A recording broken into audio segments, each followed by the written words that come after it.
Hello everybody, Aiden here, and welcome back to yet another video here on the Around the Slice Entertainment YouTube channel.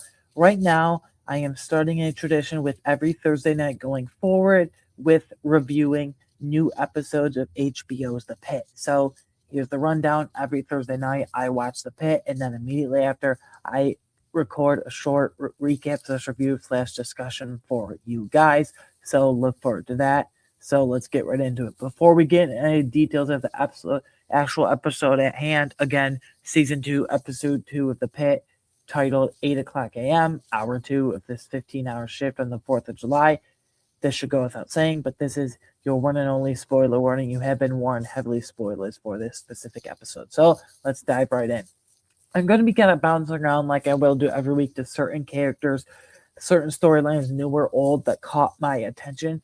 First, I want to follow up with something I said right off the bat last week, and that is I will be shocked if Dr. Robby actually ends up taking a little 3-month sabbatical to Alberta or to wherever at the end of the season / day in this 15-hour shift world.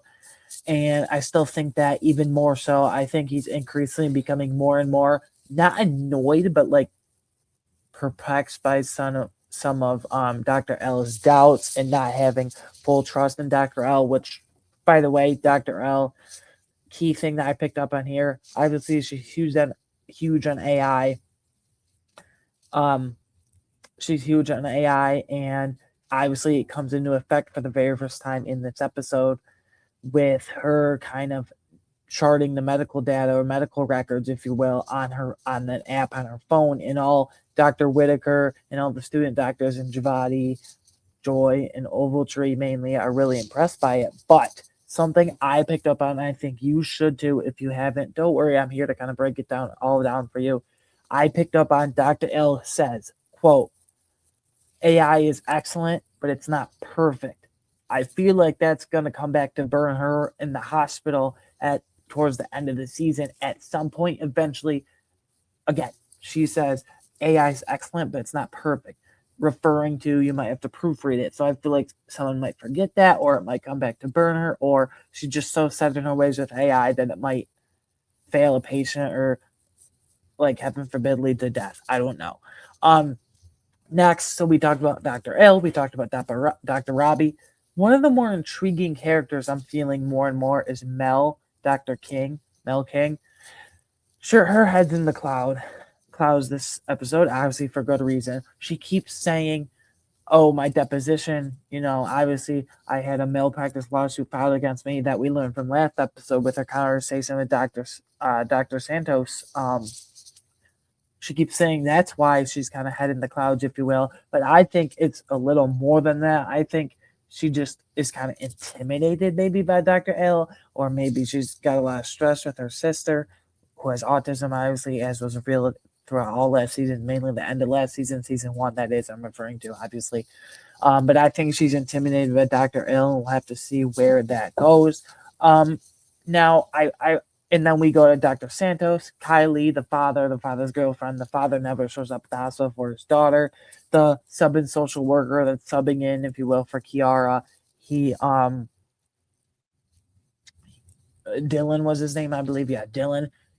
He keeps trying to tell Dr. Santos, look, I don't think this is abuse. I don't think this is child neglect. But Dr. Santos, honestly, she always comes to the worst. And I still do believe, just like I said last week, that it will come back to bite her. So we have a couple things coming back to these little clues. The AI with Dr. L, the always jumping to conclusions with Dr. Santos. We'll have to see how that goes. And I want to talk about Louie, obviously everyone's favorite patient. Man, it pains me to say this because I love Louie from season 1 into season 2 now. But man, it just pains me to say it, but it feels like he's going to die within the next few episodes or so. Unfortunately, all the stuff he goes through with his drinking, and he has to have fluid drained, and that's that, unfortunately. And then Dr. Langdon coming back. I feel like Dr. Robby's, obviously, this is only a second hour of a 15-hour shift, so rightfully so, but Dr. Robby's still getting annoyed with him, still has no time for him, and I feel like Langdon wants to talk to him, but Dr. Robby doesn't. Again, rightfully so for what he did. But What I picked up on is when Mel gonna get not assaulted, but gets pushed by that guy that was quote unquote trying to hit on her, if you will, on the ground. She maybe sustains a concussion. There was some really weird tension I picked up on between Dr. Langdon and Mel. It was really strange, whether it was the inside joke thing or it was the checking up on, and Mel keeps saying, I'm fine, I'm fine. Maybe she isn't fully used to the fact that Langdon's back. I have no idea. The two seem to be really close, so that's just something I picked up on. No, I want to talk about a couple things I was disappointed by. I said last week that I thought Mr. Williams, the guy that keeps changing his attitude, 1 minute he's sad with Dr. McKay, 1 minute he's sad, 1 minute he's angry, happy, yada yada. I thought he'd be more of a prominent character. Going forward, he could return. Who knows? But they basically say you got to get a MRI or a CT scan or whatever the technical term is. Yeah, I picked up on it, and he's never seen again, unfortunately. I thought they would really dive into that. Why does his mood keep changing? Why does his affect, if you will, keep changing? And then another thing mainly that I was very, very disappointed by, I love the cliffhanger right off the bat, the very first episode. Dr. Mohan gives, quick recap, Dr. Mohan gives Dr. L a little sheet that goes a rundown of basically like there's something wrong with the baby and the tests come back, the abandoned baby specifically, and the tests come back, but and Dr. L seems perplexed, or she says, what did I miss? I thought that was because either Dr. L was abandoned as a baby, or maybe she had past trauma with a baby of her own, or maybe a family member. I don't know. That clearly hit close to home to her, and I said, okay, episode 2, we're definitely going to explore that, but instead, we explore this whole AI crap of how Dr. L wants to institute AI and the medical records and the app, and all the medical students are really intrigued by it and say, do you know how much time this can save? So I was kind of disappointed by the whole, like, we didn't really explore the cliffhanger from the last episode. And lastly, before I get out of here, there seems to be a bit of a rivalry brewing between Javadi and Ogletree for who's the better medical student. First of all, there's no room for competition. As Robby said, you got to be a team player, but they're both trying to impress.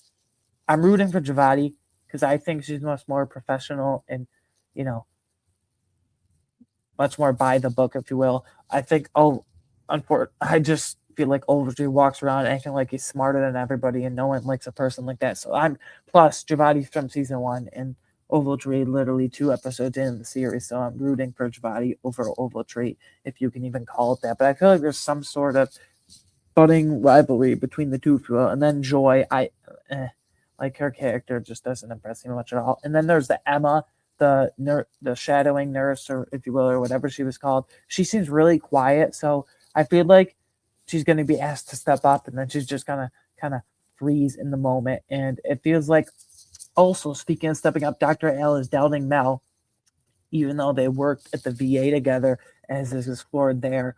They have a prior professional working relationship, and it feels like a lot of characters are doubting a lot of other characters. I feel like a lot has to do with Dr. L bringing in the AI. But for this episode specifically, I wanted it because it didn't address Mr. Williams as a recurring patient. He kind of just disappeared because it didn't address the big cliffhanger with Dr. L, the baby, the whole past trauma potentially.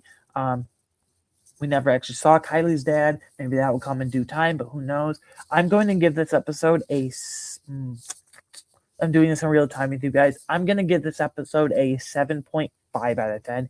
There were just a couple key notes and a couple plot holes that I felt really disappointed. I don't like how Dr. L is coming in so strong with this stupid AI thing. I mean, it's a hospital. You got to treat patients whether it's fast or not. So that's just what I think. So I'm going to give episode 2 of season 2, episode 2 of The Pitt on HBO/HBO Max a 7.5 out of 10.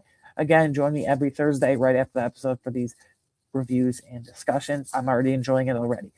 Yeah, so that's my official rating. Follow me on Twitter at AWeingartner13 for any other for any movie/TV/pop culture takes. Please like and subscribe as always. Share this video with anyone and everyone you know. I really appreciate it. And thank you for the support as always. Let me know down in the comments below. What do you think of this episode specifically? What's your background with the Pitt? I don't usually like medical dramas this like at all. So this is I'm really loving this. Anyways, Thank you for the support. As always, I will see you on the next one. Goodbye.